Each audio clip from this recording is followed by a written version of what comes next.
BBOR, Black Box Online Radio, coming to you from West Virginia at heart and from around the globe. And hello everybody, today is Wednesday, another Ripper Wednesday. Welcome to the show. How's everybody doing? Today will be a double event, to use some Whitechapel terminology. There will be 2 episodes about Jack the Ripper here on BBOR, and in this episode I will be discussing the ebook and story Ripper by Dean B. Cloud. And I have to give a shout out to Dennis G., who informed me about this one. And as you see, this is one that was requested by one of the listeners. So if you have any future ideas for episodes of Ripper Wednesday, you can put them in the comments section down below. For larger things, you can send them to me at blackboxonlineradio@aol.com. And as always, you can hit the like button and subscribe. Jack the Ripper was a serial killer that operated in England in 1888. Whatever happened before or after that is still part of the mystery. Some people believe that the first crimes that were committed by Jack the Ripper occurred in 1887, and other people believe that they went all the way to 1891 and beyond.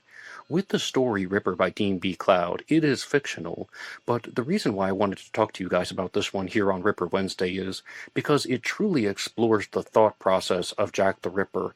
What could Jack the Ripper have been specifically thinking when he was committing the crimes?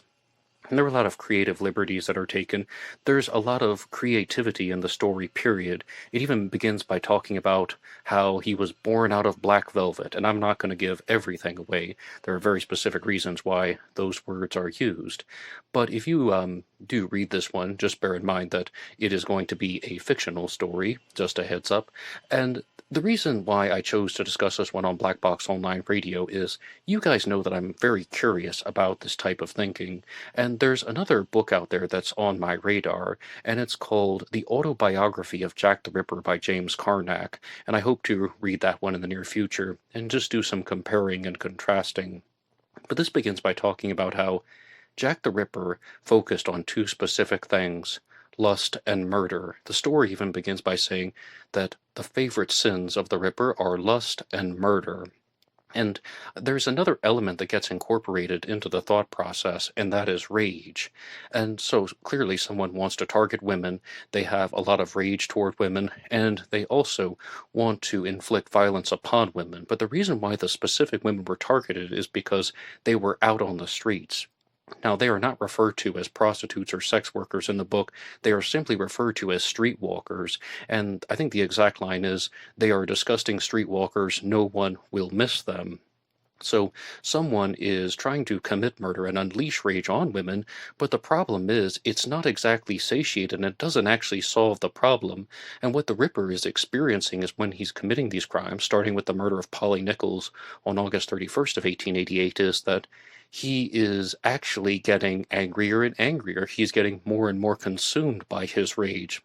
And then the violence in the crimes escalates to with the murder of Annie Chapman, with the double event of Liz Stride and Catherine Eddowes, and to the murder of Mary Kelly. Now, the women are not named in the book. They're just referred to as the women. But after the murder of Mary Kelly, the Ripper begins to experience a very, very strong psychological shift. And everything goes from rage to 2 words: depression and homesickness. And homesickness is used in a very particular way in the story. As I said, this is a fictional story, but I think there's a metaphorical reason about why the term homesickness is used. It's almost as if the rage is just escalating for the Ripper, and all of a sudden he realizes that he's not going to escalate anything beyond the murder of Mary Kelly. Mary Kelly was absolutely mutilated. Her legs were cut down to the thigh bone. Her liver was pulled out, her intestines were pulled out, her face was completely eviscerated, and it just reaches a point where the Ripper might have had a brief moment of humanity. And there are 2 possibilities as how this is explored in the book, where the Ripper might have had a brief moment of humanity, recognizing, oh my goodness, what have I done? But a lot of people believe that Jack the Ripper was a psychopath or a sociopath, and that wouldn't fit with this brief moment of humanity because that person wouldn't be experiencing empathy in that specific way. What I think it was more portrayed in the book was, Ripper by Dean B. Cloud, is that someone is thinking, this is getting out of control. Oh my goodness, this is getting out of control. And these murders have been committed. It's almost all for nothing. And it turns to depression and homesickness. Homesickness meaning wanting to return to a different time, wanting to get out of this mindset of being the murderous Whitechapel Fiend. So that's why the killing stopped. And there are also other fictitious reasons why the Ripper stopped killing in the story by Dean B. Cloud. But what do you think about these psychological elements that have been discussed?